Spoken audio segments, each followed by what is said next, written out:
विधि। अच्छा, तुम लोगों ने किस किस ने, मैंने बताया किस किस ने पढ़ लिया पूरा, किस किस ने पढ़ लिया पूरा? कोई भी ऐसा जिसने ना क्वालिटी सॉल्ट एनालिसिस पूरा पढ़ लिया हो, कोई भी?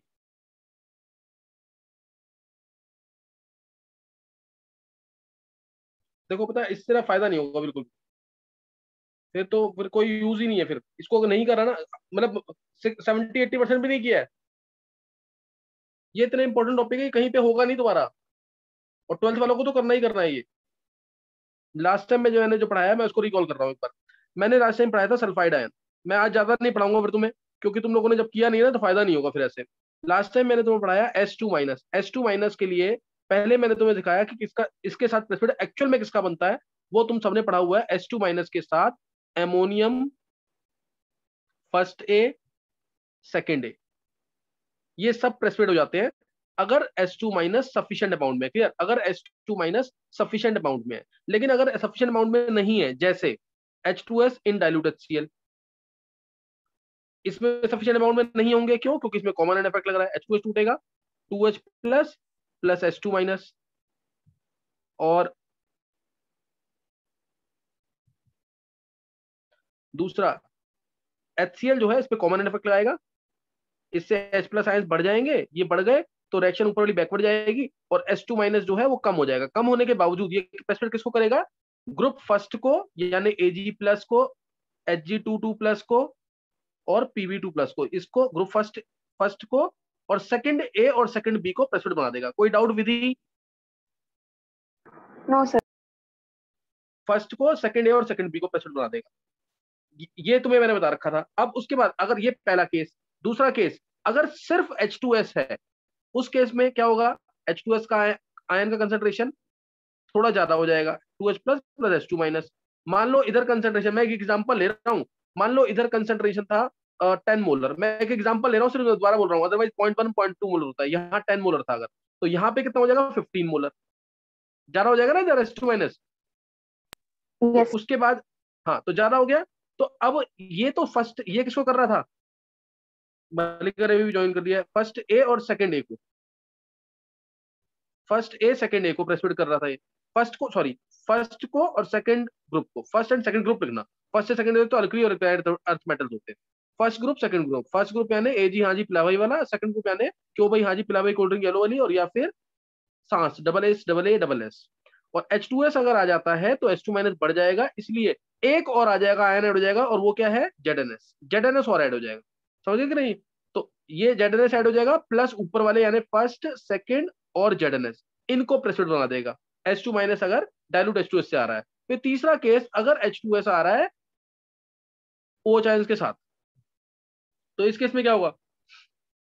इस केस में ऑड आयन इफेक्ट लगेगा, OH आयंस आकर के इस H प्लस को खत्म कर देंगे। जब ये खत्म हो गए तो ली चैटले प्रिंसिपल अप्लाई करेंगे, रिएक्शन जाएगी फॉरवर्ड में।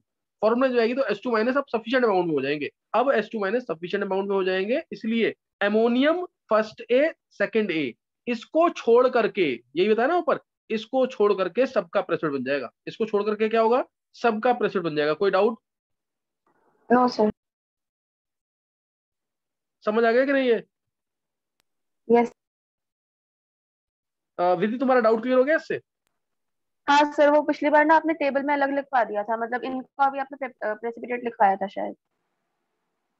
अच्छा चलो वो देख लेना एक बार, अभी मैंने तुम्हें कंसेप्ट क्लियर कर दिया यहाँ पे। अब इसके अब तुम कोई भी सर सोचो। हाँ बोलो बोलो। सर तो मतलब कि H2S OH negative Ag plus Hg2 plus Pb2 plus ये सब प्रेसिपिटेट सबको नहीं सबको बनाएंगे ना? सबको सल्फाइड की फॉर्म में प्रेसिपिटेट कर देगा, सबको सल्फाइड की फॉर्म में प्रेसिपिटेट कर देगा अभी। सर पर इसमें तो सॉल्यूबल बताया ना आपने। प्रेसिपिटेट सॉल्युबल आगे अगला टॉपिक बताया था मैंने। अब जैसे इनका जो प्रेसिपिटेट बन गए हैं, अगर इनका अभी इस समय क्या होगा? इस समय Ag2S, HgS, PbS, NiS, COS, ZnS, और क्या CUS, Bi2S3, CDS, AS2S3, AS2S5, SB2S3, SB2S5, SNS, SNS2, NIS, CUS, MNS, ZNS, ये सब प्रेसिपिटेट बन जाएंगे। अब ये सब प्रेसिपिटेट बन जाएंगे सिर्फ अमोनियम फर्स्ट या सेकंड को छोड़ के। सही ना? अब इनका डिसोल्यूशन, फिर मैंने बताया इनका डिसोल्यूशन। इनका dissolution of metal sulphide, dissolution. अगर तुम्हें इस मेटल सल्फाइड को, जो मेटल सल्फाइड अभी बने हैं प्रेसिपिटेट, अगर इनको डिसॉल्व करना है तो उसको कैसे करेंगे डिसॉल्व? यहां से थोड़ा सा दिक्कत आई होगी, हालांकि मैंने इसका अपलोड कर दिया वीडियो। एमएस जो है ये टूटेगा M2 plus plus H2 minus के अंदर, ये ऐसे टूटेगा।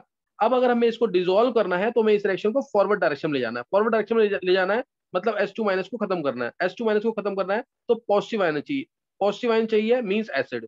तो अगर मैंने एसिड डाला एसिटिक एसिड तो क्या होगा, अगर मैंने डाला एसिड डाइल्यूट HCl तो क्या होगा, और अगर मैंने डाला डाइल्यूट HNO3 तो क्या होगा। इन सब में अगर मैं एसिड H प्लस आयन सबसे ज्यादा कौन देगा,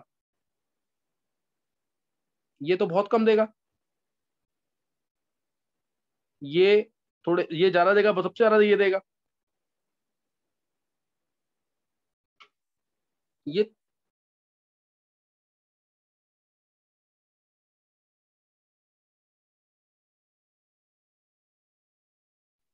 HNO3 देखो सबसे स्ट्रॉन्ग क्या है HCl, फिर HNO3 भी स्ट्रॉन्ग है, एसिडिक एसिड बहुत वीक है। ये अगर 2 आयन दे रहा है तो ये 10 देगा, ये 9 देगा, थोड़े से कम देगा, दोनों ही स्ट्रॉन्ग है। लेकिन मैं एक एग्जांपल लेता हूँ समझाने के लिए सिर्फ, सही है। अब लेकिन HNO3 की एक खासियत है कि HNO3 जो है ये ऑक्सीडाइजिंग एजेंट भी है, तो ये क्या करेगा, HNO3 जो है H2 माइनस को ऑक्सीडाइज करके एस वाइट टर्बिडिटी बना देगा, इसको ऐसे भी खत्म कर सकता है, और खुद ये NO में चला जाएगा, डाइल्यूट है तो NO में जाएगा, कंसंट्रेटेड है तो NO2 में जाएगा। इस वजह से इसकी टेंडेंसी ज्यादा है इस H2 माइनस को खत्म करने की, यानी इस रिएक्शन को फॉरवर्ड में ले जाने की, समझिए कि नहीं। सबसे ज्यादा ये लेके जाएगा फॉरवर्ड में, सबसे जल्दी ये डिसॉल्व करेगा मेटल सल्फाइड को, मेटल सल्फाइड का जो प्रेसिपिटेट है सबसे जल्दी डाइल्यूट HNO3 डिसॉल्व करेगा, फिर HCl डिसॉल्व करेगा क्योंकि H आयंस ज्यादा देता है, फिर एसिटिक एसिड, एसिडिक एसिड सबसे कम डिसॉल्व करेगा मेटल सल्फाइड को, कोई डाउट यहां तक? सबसे ज्यादा विधि, यस सर। विधि सबसे ज्यादा HNO3 क्यों कर रहा है जबकि ये तो थोड़ा सा वीक है HCl से?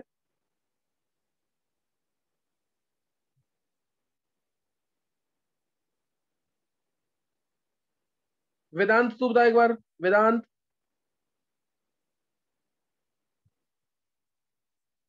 सर क्योंकि ऑक्सीडाइजिंग एजेंट का भी काम कर रहा है और एसिड का भी। विधि इतना टाइम क्यों लगा रहे हो फिर, इतना टाइम क्यों लगा रहे हो उसमें, फिर ये तो आंसर उसी को देना था ना। एक बारी में क्लिक नहीं हुआ। अच्छा चलो अभी समझ आ गया कि नहीं। Yes sir. हमारा मेन काम है H2 माइनस को खत्म करना, हमारा मेन काम क्या है H2 माइनस को खत्म करना, क्योंकि जब H2 माइनस खत्म होगा तो ये रिएक्शन फॉरवर्ड डायरेक्शन में जाएगी। अब H2 माइनस दो तरीके से खत्म हो सकता है, एक तो H प्लस आयंस के साथ कंबाइन करके H2S बन जाएगा, खत्म हो गया तो रिएक्शन जाएगी फॉरवर्ड डायरेक्शन में। कोई भी चीज कम हो रही है तो वो बढ़नी चाहिए, क्यों, लीच चाइल्ड प्रिंसिपल कहता है ये, और ये होता भी है। हर एक चीज, हर एक सिस्टम इक्विलिब्रियम में रहना पसंद करता है, हर एक सिस्टम इक्विलिब्रियम में रहना पसंद करता है। इसलिए अब H प्लस आयंस तो H2 माइनस को खत्म कर ही रहे हैं, H plus ions H2 minus को तो खत्म कर ही रहे हैं तीनों के।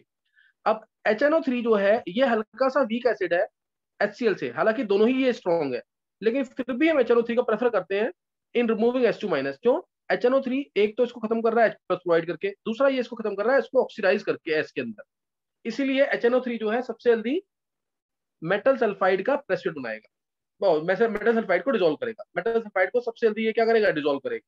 कोई डाउट यहां तक किसी को? वेदांत। Yes sir clear. देखो ये सब थ्योरी तुम मन में बोलोगे ना तो तुम्हें बहुत इजी लगेंगी ये चीजें। अब देखो ये मैंने तो बता दिया, अब मैंने तुम्हें इसके बाद बताया कि जो ऑर्डर ऑफ कोवेलेंट कैरेक्टर होता है MNS, ध्यान से सुनना, मैं एग्जैक्टली सेम लाइन लिखूंगा, MNS FES COS NIS CUS AG2S HGS और PBS।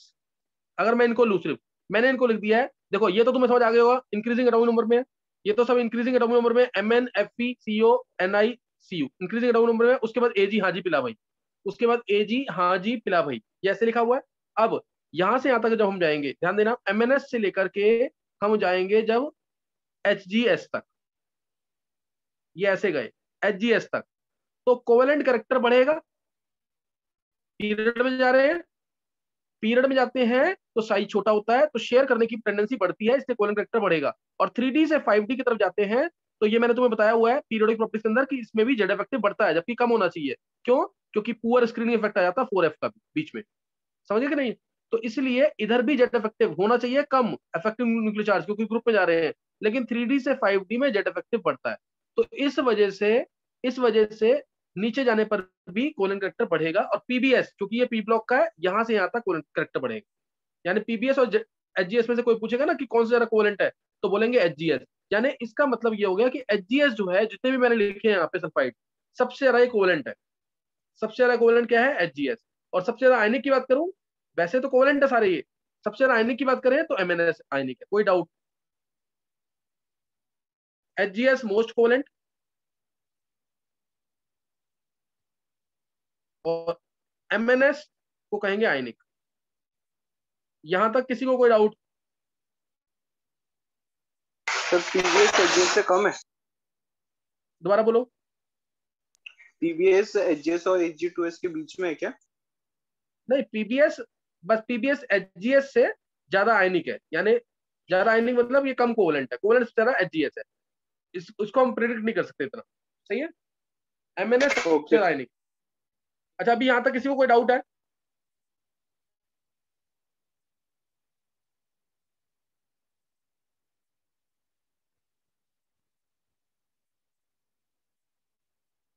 यहां तक किसी को कोई डाउट है 11th वाले बच्चों को?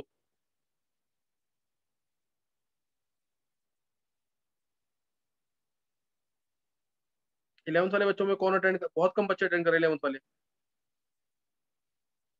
कनिष्क है कि नहीं? कनिष्क है, Kanishk, yes sir. Kanishk clear हुआ? ज्यादा क्लियर हो गया कनिष्क? Yes sir. चलो, अब तुम्हें ये समझ आ गया एमएनएस जो है सबसे ज्यादा आयनिक है, इसका मतलब ये H2 माइनस जल्दी देगा कि डिफिकल्टी से देगा? कनिष्क? Yes sir. जो एमएनएस है ये H2 माइनस जल्दी देगा कि डिफिकल्टी से देगा? जल्दी देगा ना, आयनिक है तो। Yes sir. सबसे जल्दी देगा ना, एमएन जल्दी ये टूट जाएगा। ये किसमें? Mn2 प्लस में और H2 माइनस में। और डिसॉल्व करने के लिए हमें यही चाहिए कि ये टूटे जल्दी। जल्दी टूटेगा ना तो ये H प्लस, यानी इसको थोड़े से H प्लस आयंस मिल जाएंगे तो डिसॉल्व कर जाएगा कि नहीं? इसको थोड़े से H प्लस आयंस मिल जाएंगे तो। और एचजीएस जो मोस्ट कोवेलेंट है, इसको H प्लस आयंस ज्यादा चाहिए कम चाहिए? कम से ज्यादा। इसको H प्लस आयंस सबसे ज्यादा चाहिए। क्यों? क्योंकि तो कोवेलेंट है, ये तो टूटेगा ही नहीं। नहीं समझ आ रही बात ये?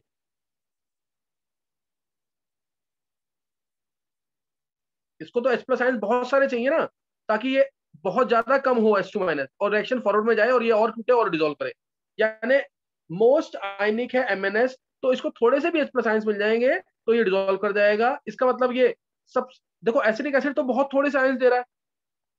कोई भी ऐसा एक सल्फाइड जो एसिटिक एसिड में सॉल्युबल है, बताओ कौन सा हो सकता है? एमएनएस। अकेला सल्फाइड। यही बस, यही समझाना था मेरे को। MNS being most ionic will be dissolved even in weakest acid like acetic acid। तो एसिडिक एसिड में ये डिसॉल्व कर जाएगा एमएनएस। और ये तो अगर तुम्हें ध्यान हो, किसी को भी ध्यान हो अगर, तो ये मैंने सेपरेशन ऑफ कैटायंस में कराया हुआ, सेपरेशन ऑफ बेसिक रेडिकल्स कराया था ना जब, separation of basic radical, yes sir. तो मैंने ये यूज किया था MNS is soluble in acetic acid. मैंने कहा था अभी याद कर लो तुम ये, मैं बाद में बता दूंगा। कुछ याद है कि नहीं? ये yes sir. Yes. MNS soluble in acetic acid, जो भी मन में बोल रहा होगा उन चीजों को, कोई भी ऐसा जिसको पूरा याद है, सेपरेशन ऑफ बेसिक रेडिकल्स ज्यादा से ज्यादा 5 मिनट में बोल दे पूरा का पूरा, कोई भी तुम में से।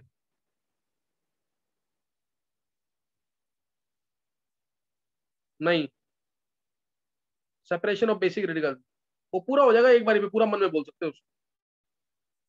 मैं तुम्हें बताऊंगा, कभी टाइम होगा ज्यादा तो मैं बताऊंगा तुम्हें कितनी जल्दी आराम से तुम उसको निकाल सकते हो उस चीज को। अब देखो एमएनएस सॉल्युबल हो गया, एमएनएस क्या हो गया? सॉल्युबल हो गया एसिटिक एसिड के अंदर। अब डाइल्यूट एचसीएल के अंदर, डाइल्यूट एचसीएल में कुछ तो ज्यादा सॉल्युबल होंगे इससे, एसिटिक एसिड से। एसिटिक एसिड में सिर्फ एमएनएस सॉल्युबल है, only soluble sulphide is MNS. अब डाइल्यूट एचसीएल के अंदर बताओ कौन सॉल्युबल होगा डाइल्यूट एचसीएल के अंदर?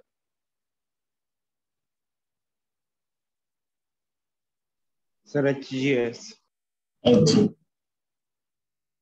नहीं नहीं, एजीएस। एजी।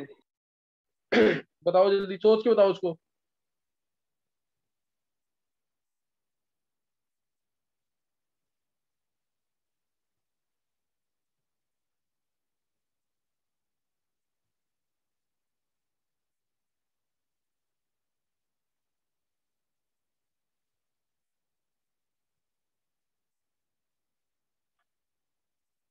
MNS और FES। हाँ, MNS, FES, सर और कोई? AGS और HG2S को छोड़ के सारे। वेदांत ने बोला है। Yes sir. और कोई बच्चा? डाइल्यूट HCl में कौन कौन से सॉल्युबल है?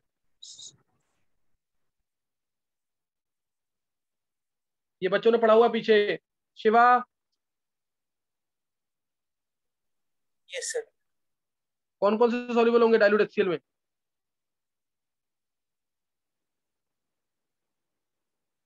उसमें भी बहुत कम सॉल्युबल है, ज्यादा सॉल्युबल नहीं है डाइल्यूट। NaS हाँ, और सर शायद HGS में। नहीं तुम्हें याद नहीं है फिर, किसने बोला ये? सर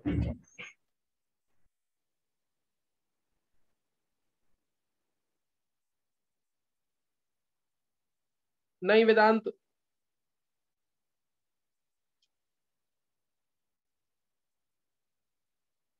एक बार सोच के बोलो उसको, डाइल्यूट HCl में कौन सॉल्युबल होगा?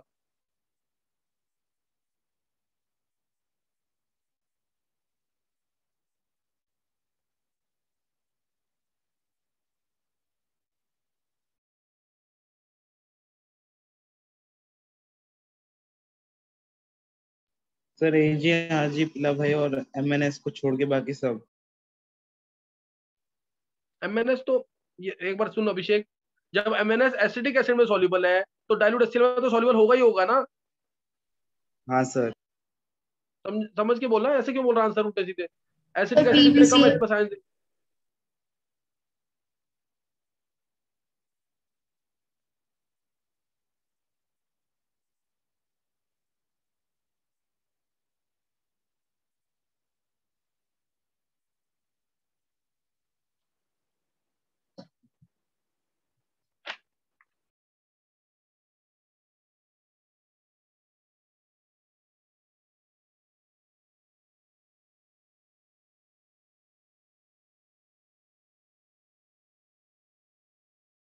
लास्ट 4 के अलावा सारे। The first 4।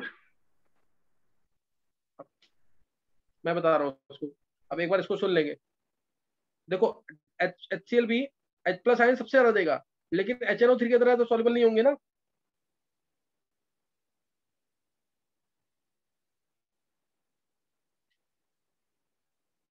इसके अंदर 3 सॉल्युबल होंगे, MNS और FPS। ये तो समझ आ गया होगा। यस। समझ आ गया कि नहीं? ये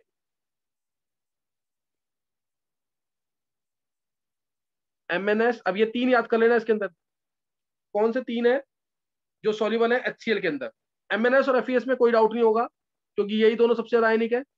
एक ZNS और याद रख लेना। देखो, अगर मैं पूछूं ना, ZNS, जिंक, कैडमियम और मरकरी, इन तीनों में कौन सा एक है जो आयनिक हो सकता है, तो वो ZNS हो। मैंने बताया ना, अभी 3D से 5D की तरफ जाते हैं तो क्या होता है, जेड इफेक्टिव बढ़ता है, यानी कोवलेंट करेक्टर नीचे आने में बढ़ेगा। तो ये 3 याद कर लो। और जैसे अकेला पिंक कलर का सॉल्युबल कौन सा है HCl में, कोई पूछता ऑब्जेक्टिव में, तो बोलोगे MNS। अकेला ब्लैक कलर, अकेला ब्लैक कलर का जो सॉल्युबल है किसमें, HCl में, तो वो FES है। अकेला व्हाइट कलर का जो सॉल्युबल है, ZNS व्हाइट, जो सॉल्युबल है किसमें, डाइल्यूट HCl में, वो ZNS। तीनों अलग अलग कलर रखे हैं और सॉल्युबल है किसमें, HCl में। ये 3 याद कर लेना, all these 3 only are soluble in dilute HCl। अब HNO3 के अंदर क्या होगा? HNO3 के अंदर ऑल सॉल्युबल एक्सेप्ट HGS। और अच्छे श्रुतिका ने दिया आंसर HGS। HGS को छोड़ करके, HGS मोस्ट कोवेलेंट था ना। मैंने तो अकेला, अगर मैं तुमसे बोलूं जो सॉल्युबल नहीं होगा डाइल्यूट HNO3 के अंदर, वो कौन सा हो सकता है, तो तुम क्या बोलोगे? जो मोस्ट कोवेलेंट है। मोस्ट कोवेलेंट कौन सा है? HGS। तो HGS सॉल्युबल नहीं। समझ आ गया क्या बोला मैंने? ये नहीं क्लियर हो आप भी? बोलो जल्दी। वेदांत?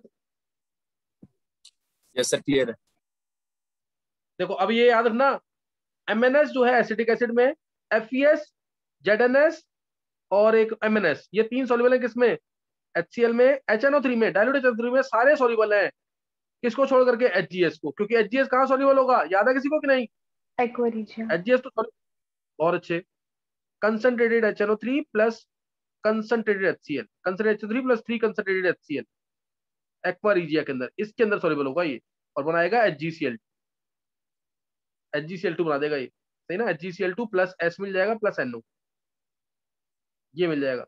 HgCl2 मेन है, ये सॉल्युबल हो जाएगा इसके अंदर एक्वा रीजिया में। एक्वा रीजिया में गोल्ड भी सॉल्युबल है, प्लेटिनम भी सॉल्युबल है, साथ में HGS सॉल्युबल, साथ में HGS, याद रख लेना इसको। गोल्ड सॉल्युबल है, प्लेटिनम सॉल्युबल है, और साथ में HGS पढ़ा हुआ ना, ये गोल्ड और platinum soluble in aqua regia. तो अब मैंने तुम्हें ये बता दिया कि कौन किस में सॉल्युबल होता है और कैसे सॉल्युबल होता है। यहां तक किसी को कुछ पूछना तो नहीं है? यहां तक किसी भी बच्चे को कुछ पूछना हो? No sir. 11 सारे बच्चों में से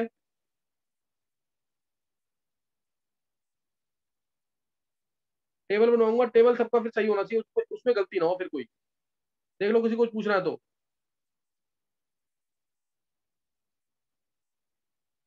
वेदांत? नहीं सर, क्लियर है। एक्वा रीजिया में क्या क्या सॉल्युबल है? Sir sir, HGS, Hg gold, platinum. हाँ, HGS, गोल्ड और प्लेटिनम। गोल्ड और प्लेटिनम की रिएक्शन याद है सबको, किसी को? गोल्ड और प्लेटिनम के लिए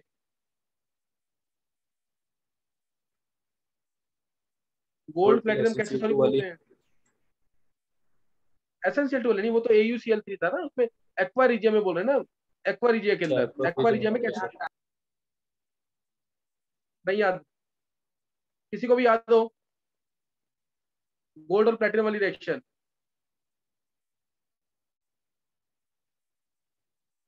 अच्छा, एक्वा रीजिया क्या होता है अगर ये पूछेंगे तो क्या बोलोगे? एक्वा रीजिया क्या होता है? देखो ये जल्दी से लिख लेंगे, ये बोर्ड के लिए बहुत important. HNO3 plus 3 HCl, objective में बहुत क्वेश्चन आते हैं इसके। Concentrated HNO3, 3 parts of HCl and 1 part of HNO3, this is aqua regia. क्या देता है ये? मिक्स होने के बाद क्या देगा ये देता है NOCl, nitrosonium chloride, NO plus Cl negative, nitrosonium chloride plus 2H2O plus nascent chlorine, ये रिएक्शन बहुत इंपॉर्टेंट है, ध्यान रखना एक्वा रीजिया की। गोल्ड डालेंगे इसके अंदर, गोल्ड डालेंगे तो गोल्ड क्या करेगा? Cl ले लेगा 3, AuCl3 बनता ना, ऐसे याद रख लो, 3 नेसेंट क्लोरीन थे तो AuCl3 बन जाएगा। अब AuCl3 में एक HCl और डाल देना, ये सॉल्युबल हो जाएगा।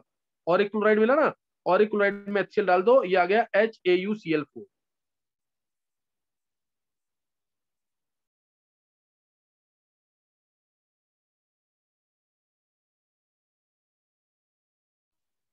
कोई डाउट किसी को?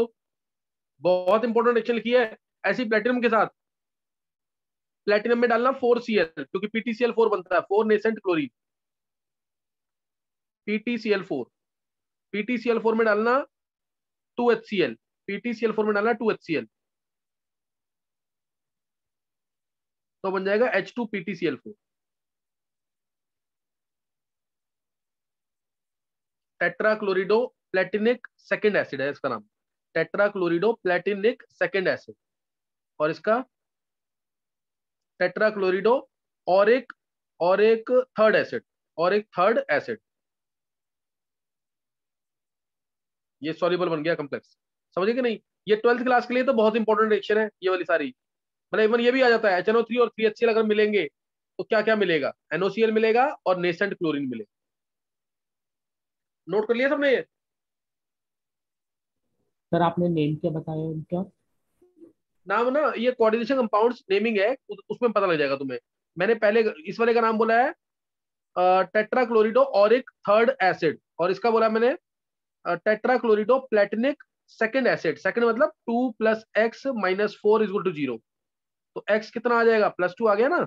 और ऐसे ऊपर क्या आएगा और वाले में? 1 + x, गोल्ड की स्टेट, -4 = 0, x आ गया +3। तो इसलिए मैं बोल रहा हूँ ऑरिक थर्ड। यहाँ तक समझ आ गया कि नहीं?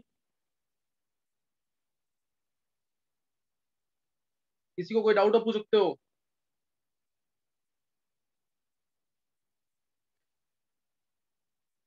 नोट कर लिया सबने ये?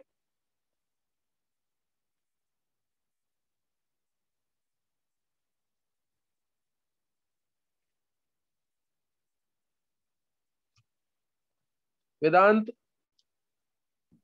यस सर कर लिया। देखो अब जल्दी से एक बार आंसर देना इसका, जल्दी से आंसर देना बिल्कुल, ताकि मैं थोड़ा सा इसको बता दूं, ये सल्फाइड तो खत्म हो जाए at least. Ag2S HGS, Ag2S HGS PBS, Ag हाँ जी पिला वही हो गया ना।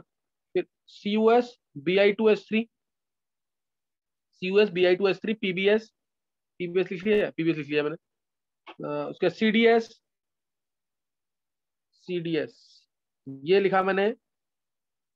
जल्दी से आंसर देना बिल्कुल। एसिटिक एसिड HCl HNO3, कौन सा सॉल्युबल होगा कौन सा सॉल्युबल नहीं होगा, ये वाले प्रश्न बता दो। ऐसे इधर नीचे भी बता दो। नीचे लिख देता हूं मैं, CDS तक हो गया ना। Bi2S3, Bi2 नहीं, Bi2S3 लिख चुका हूं मैं। SNS, SNH2, NIS, COS, MNS, ZNS, FES,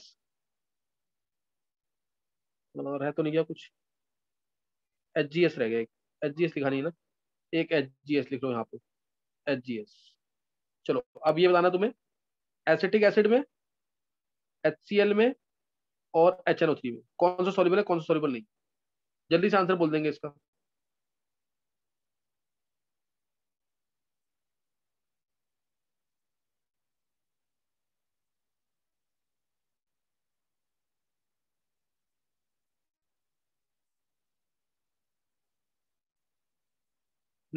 बोलो।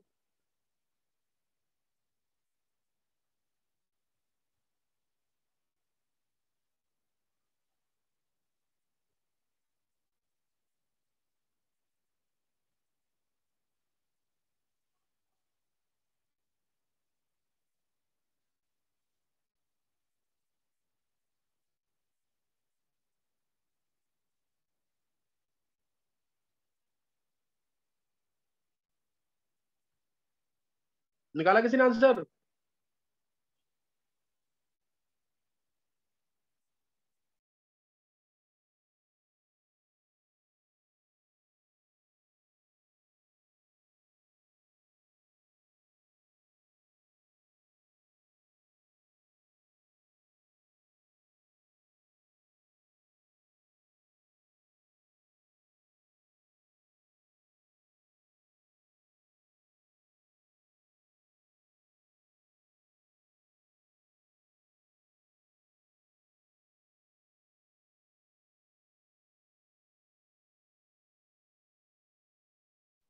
वेदांत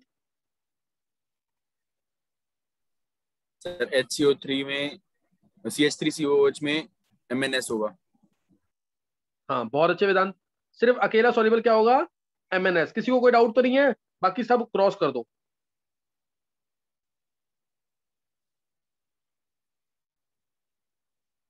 हाँ अब HCl में वेदांत, सर उसमें MNS, ZNS और FES। लास्ट के तीन, बाकी सब क्रॉस, बाकी सब प्रेसिपिटेट ही रहेंगे। हाँ उसके बाद सर HNO3 में एक HGS को छोड़ के बाकी सारे। बहुत अच्छे वेदांत। क्लियर है ना सबको? ये अभी वेदांत में क्वेश्चन कैसे फ्रेम कर रहा हूँ समझ आ रहा है ये? यस सर आ रहा है।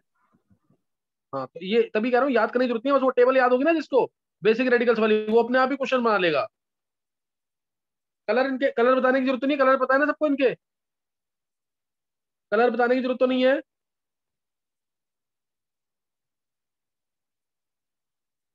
चलो एक बार ना, अगर टाइम लग बचेगा तो मैं बताऊंगा आगे, नहीं तो जल्दी से स्पेसिफिक टेस्ट नोट करेंगे। स्पेसिफिक टेस्ट सल्फाइड आयन के, जल्दी से लिखना है बिल्कुल एकदम। स्पेसिफिक टेस्ट, स्पेसिफिक टेस्ट दो है इसके। एक तो sodium nitroprusside test, most important, पता नहीं कितनी बार आया हो पेपर के अंदर। सोडियम नाइट्रोप्रोसाइड टेस्ट मेडिकल वगैरह में भी पूछा हुआ है। तो इसमें क्या होता है, हमने Na2S लिया, ध्यान रखना Na2S यानी सल्फाइड आयन होने चाहिए बेसिक फॉर्म में। H2S गैस लोगे तो कोई रिएक्शन नहीं होगी, H2S H+ लोगे तो भी कोई रिएक्शन नहीं होगी। बताओ रीजन क्या होगा इसका? Na2S लिया मैंने, यानी सल्फाइड आयन लिए, यानी H2S लिया, अगर मैंने बेसिक मीडियम में तो ही रिएक्शन होगी। बताओ क्या रीजन होगा इसका? सर ये आयनिक और ज्यादा सल्फाइड आयन देगा। बहुत अच्छे। Na2FeCN5NO ये होता है सोडियम नाइट्रोप्रोसाइड।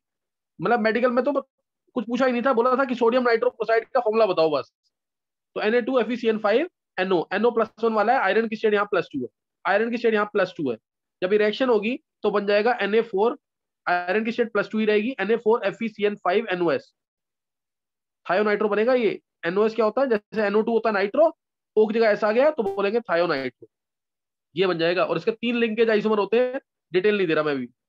वायलेट कलरेशन आ जाती है, पर्पल कलर अगर आ गया, वायलेट कलर कह रहा हूँ, वायलेट प्रेसिपिटेट नहीं। IIT में पूछा था वायलेट प्रेसिपिटेट कौन कौन से है, तो उसमें ये ऑप्शन नहीं होगा, वायलेट कलर आ जाता है। तो ये है sodium nitroprusside for sulphide ion, ये NOS होता है, N=O और S-। इसके 3 लिंकेज आइसोमर बन सकते हैं, ये भी दे सकता है लोन पेयर, ये भी लोन पेयर दे सकता है, ये भी लोन पेयर दे सकता है, इसलिए मैंने बोला। तो थायोनाइट्रो है ये। समझ आ गया कि नहीं? ये सोडियम नाइट्रोप्रोसाइड टेस्ट था, स्पेसिफिक फॉर सल्फाइड आयन। दूसरा टेस्ट जो है IIT एडवांस में 12 मार्क्स में पूछा हुआ है, methylene blue test. Methylene blue test, methylene blue test, ये इसमें क्या लेते हैं हम, ये अब इसमें ऑर्गेनिक थोड़ी सी आएगी। इसमें एक लेते हैं हम NH2, एक NMe2। NMe2 IUPAC हमने पढ़ा हुआ इसका, पैरा पोजीशन पे NMe2 है, पैरा NN डाइमिथाइल बेंजीनमाइन, बेंजीनमाइन ये लेंगे, और साथ में हम डालेंगे इसके अंदर H2-, और इसके बाद लेंगे सेम कह लो इसकी mirror image type NH2 NMe2, और प्रेजेंस होगा आयरन 3+ का, आयरन 3+ का, और थोड़ा सा एसिड, थोड़ा सा एसिड, वो भी ऑक्सीडाइजिंग एजेंट का काम करता है, जैसे HCl या डाइल्यूट H2SO4 और HCl डाइल्यूट में, ये होता है। और मिथाइलिन ब्लू कलर की डाई मिल जाएगी, मिथाइलिन ब्लू कलर की डाई। इसका मैकेनिज्म भी बताता हूं मैं कि मैकेनिज्म क्या है, अभी तुम सिर्फ स्ट्रक्चर नोट करोगे। NMe2, N double bond S, methylene blue die मिलेगी, मिथाइलिन ब्लू डाई, रिंग नहीं आएगी यहाँ पे, double bond SA double bond N+Me2, ये मिथाइलिन ब्लू डाई आएगी, मिथाइलिन ब्लू कलर की डाई आ जाएगी। ये पूरी रिएक्शन, सिर्फ ये रिएक्शन पूछी हुई है, और 12 मार्क्स का क्वेश्चन बनाया हुआ इसके ऊपर। एक्चुअली हुआ क्या है, H2- जो है रिड्यूसिंग एजेंट है, Fe3+ मेन ऑक्सीडाइजिंग एजेंट है, तो ये H2- को S में कर देगा कन्वर्ट, और खुद रिड्यूस हो जाएगा Fe2+। फिर ये S जो है इलेक्ट्रोफाइल का काम करेगा और बेंजीन रिंग पे अटैक करेगा। ज्यादा एक्टिवेटिंग पोजीशन कौन सी है NH2 के साथ, कौन सी ज्यादा एक्टिवेटिंग पोजीशन? चलो एक बार ना एक काम करो, मिथाइलिन ब्लू टेस्ट किया ना, मैकेनिज्म इसका सुनने के लिए 2 मिनट के लिए ज्वाइन करना है बस। इसका मैं थोड़ा सा मैकेनिज्म बता देता हूँ। मैकेनिज्म सुनने के लिए 2 मिनट के लिए ज्वाइन करना है बस।